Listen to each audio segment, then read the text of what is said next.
Aldric, merci de nous accorder quelques minutes pendant ce camp, le camp peut-être, dis-moi, le plus important de la carrière de Manon. Clairement, ouais, on peut le dire, clairement. Ce combat contre Shevchenko, vous l'attendiez depuis longtemps. Quand l'annonce est tombée, quelle a été votre réaction, la tienne? Bah, moi, je le savais, on bossait dessus depuis un petit moment et comme je le disais aux proches ou même aux gens qui m'interrogeaient sur Insta, moi, j'étais pas inquiet de l'annonce Wailing. Elle disait après qu'elle avait pas mal de médias et qu'elle avait tourné un film dont elle devait assurer la promotion.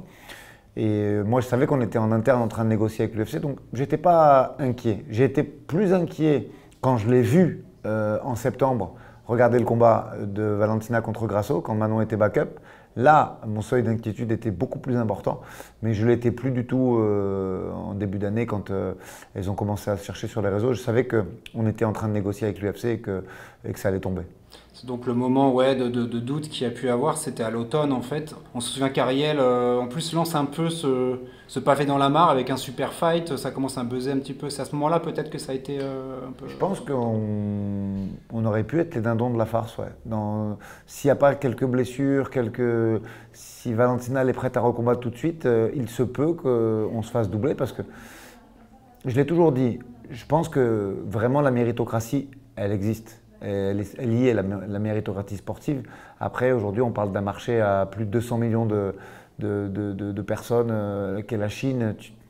Il faut comprendre que ça reste un sport business.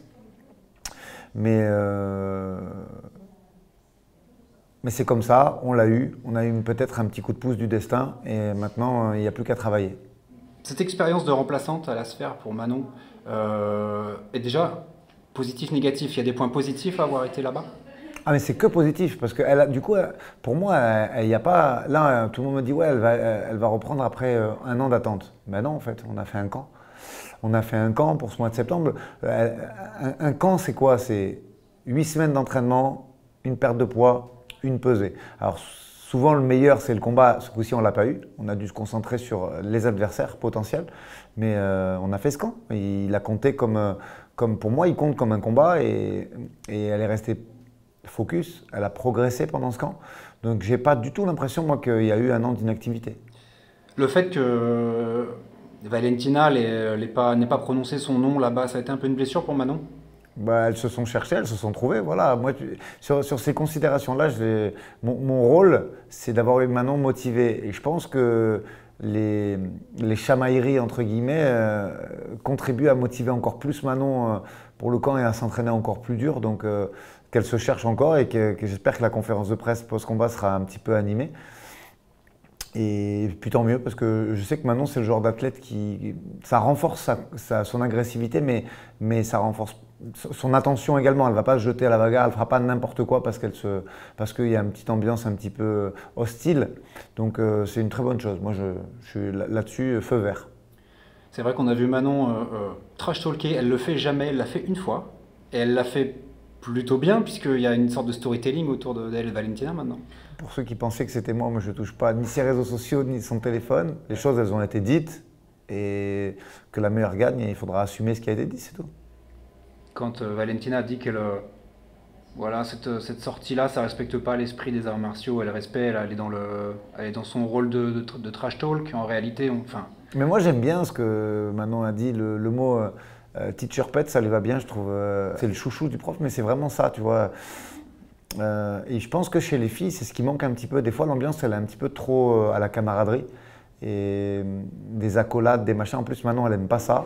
Donc au final, voilà, on a un vrai combat avec deux athlètes. Même si il y a des choses que Manon n'a pas aimées, elle la respecte. Et elle la respecte dans l'intensité dans laquelle elle s'entraîne en ce moment. tu disais que 14 mois, c'est pas 14 mois de perdu entre Blanchfield et ce combat-là. Vous avez fait quoi pendant tout ce temps?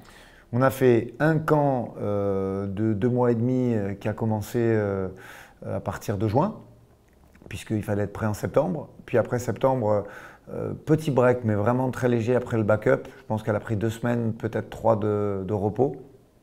Et depuis octobre, ça s'entraîne. Ça s'entraîne, ça progresse. Les aptitudes dans les différentes disciplines vraiment s'intensifie. Et là, on a une Manon qui n'a jamais été aussi forte et qui est vraiment encore dans une phase de progression. C'est-à-dire que moi, ma question et mon interrogation depuis qu'on bosse ensemble, c'est ça stabilise et ça stagne quand? Ben, ça stagne pas pour le moment. Après Namajunas, on se disait que c'était bon. Après Blanchfield, on se disait que ça allait aller vite. Elle a une force mentale assez hors du commun quand même, Manon, pour garder le cap tout le temps, quoi qu'il arrive. Elle a des objectifs. Et ces objectifs, ils ne changent pas depuis qu'elle a signé à l'IFC. Elle se donne les moyens pour le faire. Aujourd'hui, je pense que parler, c'est facile. Et c'est très à la mode d'ailleurs dans le MMA français. Mais faire les choses pour y arriver, ça, c'est un petit peu plus difficile. Et dédicacer sa vie à ça, que ce soit dans l'entraînement, dans la récupération et tout, ben, c'est ça qui est compliqué. En tout cas, elle le fait très bien. Et tant qu'elle fera ce sport, je pense qu'elle le fera à 200%. Elle a une discipline incroyable, elle a une routine. Ça l'aide aussi d'avoir une routine, d'avoir un cap, de jamais se relâcher. Je pense que pour la partie mentale, c'est important. Quand tu te prépares pour de très grosses échéances, si tu as fait vraiment tout ce qu'il fallait, je pense que ça doit beaucoup aider dans la gestion de l'événement. Valentina, ça représente quoi dans ce sport et à l'UFC? C'est une des goats de la discipline. Pourquoi s'en cacher?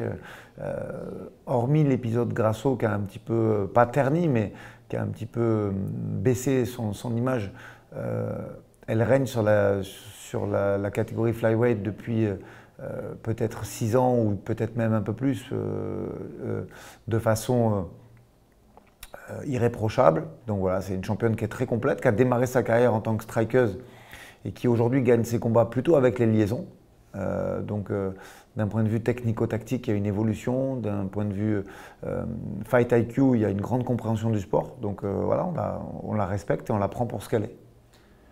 C'est une gauchère et c'est une contreuse, c'est une grande strikeuse. À quoi on peut s'attendre? Moi, je pense que maintenant, elle va faire devenir Valentina une lutteuse. Voilà ce que je pense. Je le dis, je l'assume et on verra bien. Manon va l'envoyer à la retraite ou pas? Moi, je pense que si elle perd, enfin ça dépend comment elle perd, mais il y aura une revanche, je pense quand même. Après, si tu me demandes est-ce que Manon va gagner, là, j'ai aucun doute, je te réponds oui, les yeux dans les yeux. Il faut dire les choses. Si elle veut une revanche, elle l'aura parce qu'elle a l'ancienneté à l'UFC pour la demander. Et je pense que c'est intéressant. Après, combat par combat. Déjà, on la bat et après, on avisera de ce qu'il y a lieu de faire. Ce combat, en réalité, ça fait presque 3 ans qu'on se dit que Manon est prête à la voir et qu'on l'attend. En tout cas, en France, on l'attend depuis 3 ans. On reproche parfois à Manon de ne pas avoir fait assez médiatiquement pour accélérer les choses. En réalité, quelle est sa part à elle et quelle est la part d'événements que vous ne contrôlez pas? Il y a une trilogie, etc. Comment tu arrives à évaluer? Est-ce que concrètement, vous auriez pu la voir plus tôt? Non, ou pas? et moi je pense que Manon, elle a fait tout ce qu'il fallait. La part, c'est de la fatalité. Après, je lis les donneurs de leçons, même dans certains médias, oui, elle ne parle pas anglais. Il y a des exemples à tout. Pourquoi Oliveira, il parle anglais? C'est des conneries tout ça. Il y a une blessure, la rupture des croisés contre Choukadian, sinon ça devait être elle direct. L'histoire, elle aurait été écrite autrement. Le seul bon côté, c'est la maturité aujourd'hui qui est celle de Manon et son niveau. Voilà, je pense qu'il y a toujours une part de bon dans des épreuves et voilà la part de bon qu'on en retire. Si elle l'avait eu il y a 3 ans, donc à 32 ans, elle avait 32 ans je crois à l'époque, et l'avoir à 35 ans, c'est pas la même chose. Est-ce que quand on voit le temps que l'UFC a mis à monter ce combat et elle à l'avoir, on se dit est-ce que là c'est pas all-in, est-ce que c'est pas la seule chance qu'elle aura finalement? Il lui reste 3-4 ans de carrière, on avisera après ça. Moi, aucun doute sur le fait qu'elle va la saisir, cette chance. Après, la KT, elle s'est renouvelée, mais pas tant que ça. Tu vois que quand même, les filles qui montent, elles prennent vite un stop. Il reste Natalia Silva qu'ils ont mis directement contre Grasso. Karine Silva, elle s'est fait stopper direct. Moi, je pense qu'en fait, il n'y a pas d'e-fight à faire dans cette KT. C'est-à-dire que Blankfield, c'est le gatekeeper du top 3. Elle ne bougera pas, elle va monter tout le monde en l'air. Je pense même qu'elle battrait Valentina, moi. Et tant qu'il y a Manon, Blankfield, elle ne passera pas. Quand bien même il y aurait une catastrophe, Manon qui se blesse, un hypoc, un truc comme ça, non, je pense qu'elle finira par l'avoir quand même, parce que le renouvellement, il n'est pas infini encore dans la KT. Et ces 3 ans-là, on donnait l'avantage à Manon d'avoir nettoyé la catégorie avant d'avoir le title. Des fois, on a vite la ceinture et on nettoie après. Elle l'a fait dans l'autre sens finalement. Donc, dans tous les cas, elle reste en haut du du top, quoi. Moi, je pense sincèrement que si on l'avait eu après Choucadian, c'était Valentina qui aurait été favorite. Et là, il y a juste à regarder les codes de Paris, quoi. Dans la majorité, c'est Manon la favorite. Pour une championne aussi écrasante que Valentina, je pense que c'est lourd de sens. Comment tu l'interprètes, ça? Il y a un gap physique. Les statistiques sont en faveur de Manon, que ce soit sur la défense de takedown, les frappes effectives et tout ce qui va avec. Et même le gap, quoi. On a une fille qui est sur 7 victoires d'affilée, qui a nettoyé la KT, et une qui a peiné contre Alexa Grasso et même contre Taila Santos. Et puis on se rend compte que finalement, Grasso, son vrai test, elle va le faire maintenant contre Silva. Avant d'accrocher Tchechenko, elle avait battu personne. Et moi, je pense qu'elle passe pas Blankfield. Parlons un peu de cette prépa et de ce camp. Vous avez mis des moyens comme jamais sur ce camp. Dis-nous un petit peu comment tu as organisé ça. Franchement, ce camp, il a le coût de 4 camps qu'on fait habituellement. Parce que on a voulu diversifier les sparring, on a voulu des droitières, des gauchères, des lutteuses. On a vraiment de tout profil, des filles de l'UFC avec qui on travaille déjà depuis un petit moment, comme Teresa Bleda qui reviennent souvent, qui pour moi est ce qui se fait de mieux en grappling à l'UFC aujourd'hui. Des grandes championnes aussi, Brianna qui nous rejoint bientôt, qui est numéro 2 ou 3 mondial en grappling en ce moment. On n'a rien laissé de côté. On a pris tout ce qui pouvait se faire en ressources, que ce soit en Europe et donc même outre-Atlantique pour Brianna. Et maintenant, elle va arriver avec, elle aura eu une petite dizaine de sparring différents, toutes de niveau mondial, que ce soit en pied-point ou au sol, pour qu'elle puisse arriver et s'exprimer à 100% sans aucune retenue.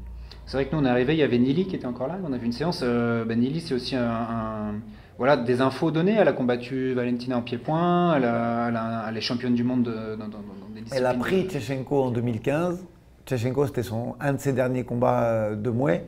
Et la fille, elle a continué à 19 ans, elle était jeune en plus, tu vois, à 19 ans, de faire quasiment que du Mouet.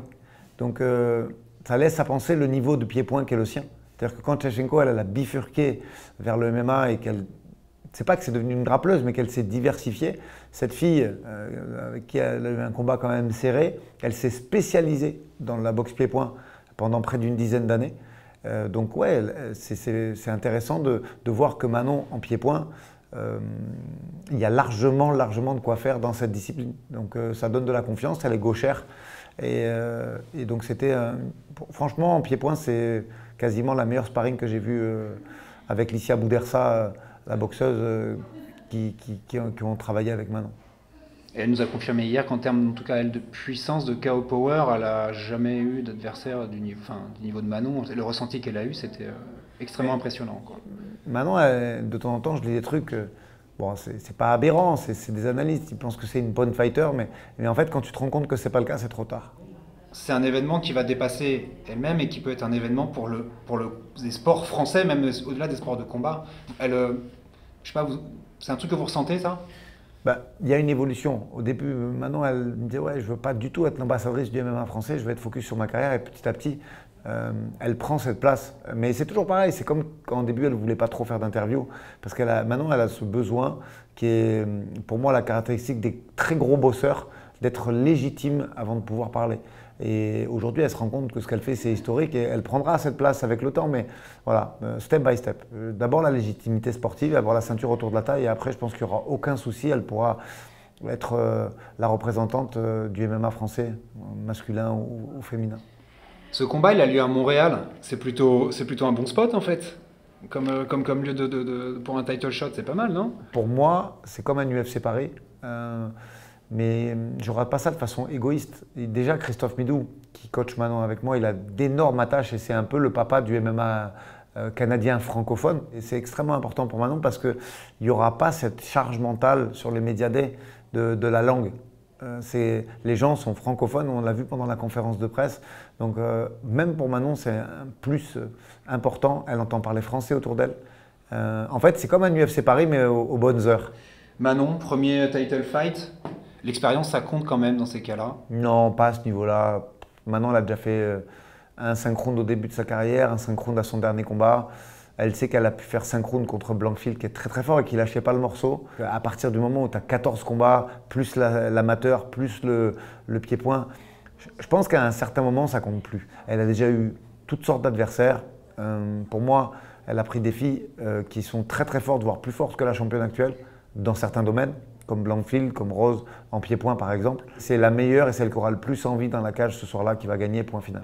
Avec ce contexte-là, ce combat-là, vous sentez une pression, il y a une différence dans la prépa, dans le regard, dans les médias, dans tout ça, il y a un changement quand même? Les médias, oui, complètement. Manon, aucun, si ce n'est même une motivation supplémentaire. Et l'intérêt des médias français, par contre, il fait chaud au cœur. Parce que je parlais avec les gens de l'UFC, ils me disaient qu'il n'y avait jamais eu autant de demandes d'accréditation et même de la presse, entre guillemets, classique. Donc ça fait très plaisir quand même. C'est qui la meilleure strikeuse des deux? Sans aucune hésitation, Manon. Parce qu'elle est plus grande, elle a plus de puissance et je pense qu'elle a une gamme technique qui est plus importante. C'est-à-dire que si tu regardes Manon, c'est compliqué de faire un game plan parce qu'elle a été capable de faire beaucoup de choses. Elle a été obligée de faire, elle a été capable de faire du toucher sans être touchée. Elle a fait des combats plus proches où ça collait. Elle a répondu à pas mal de questions sur son niveau de boxe, son niveau de lutte, même s'il y a énormément de respect et de considération pour les combats, les quasiment 200 combats qu'elle a fait avant et le niveau de pied-point qu'a celui de Valentina.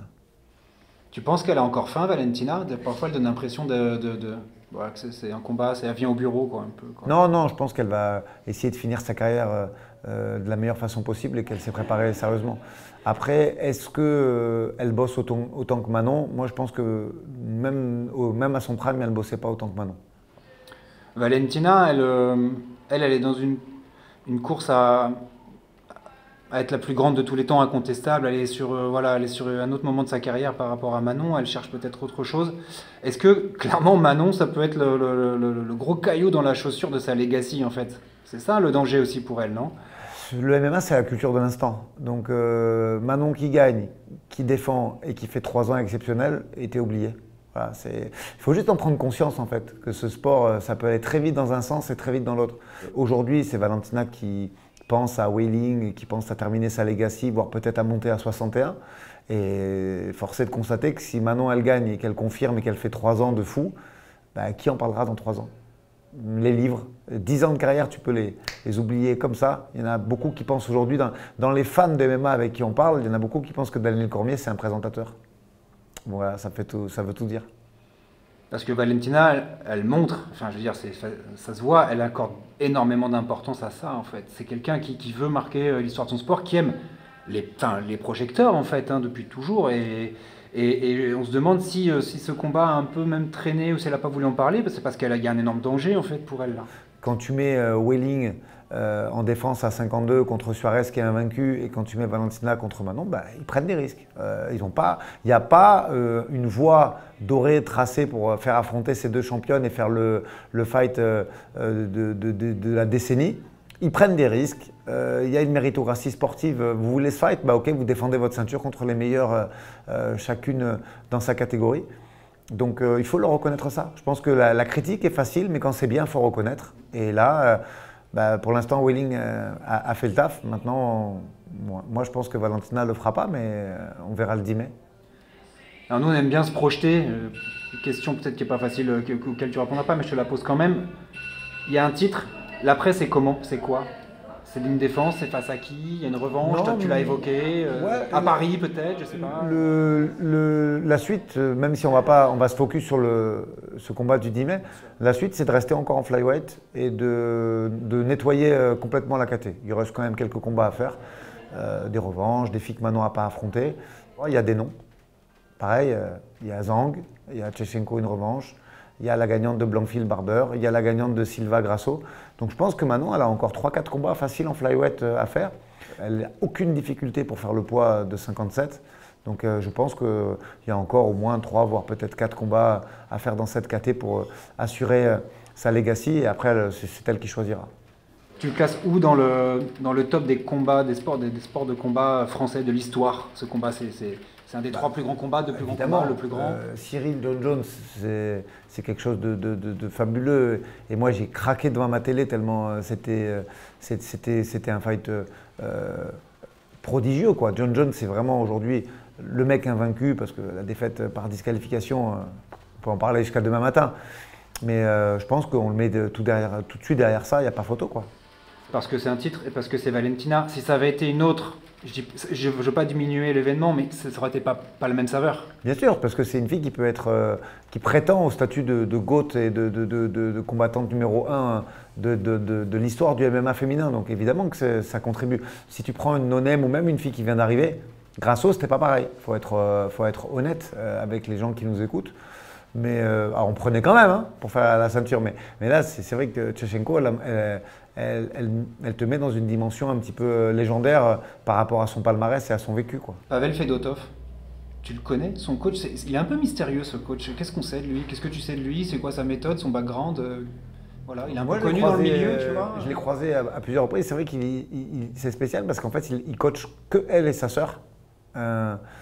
Mais moi, je le respecte beaucoup et surtout, je vois que les choix qui sont faits d'un point de vue technico-tactique, ils sont judicieux. Donc, je suis très intéressé de faire ce bras de fer un peu à distance avec lui parce que moi, c'est quelque chose que le visionnage vidéo, le technico-tactique, ça me tient énormément à cœur. Mais là, en tout cas, moi, j'ai valorisé ce qu'il y a, ça parce que il y a vraiment une adaptation qui est faite par Valentina par rapport à peut-être son âge, par rapport à ses combats, mais elle fait toujours ce qu'il faut, on aime ou on n'aime pas. Son dernier combat, elle a fait que de la lutte et elle a bloqué. Effectivement, ça a été, le public n'a pas beaucoup aimé, les gens sifflaient. Donc elle a fait des adaptations qui ont fait qu'elle a gagné haut la main. Et ça, il faut applaudir, il faut dire bravo.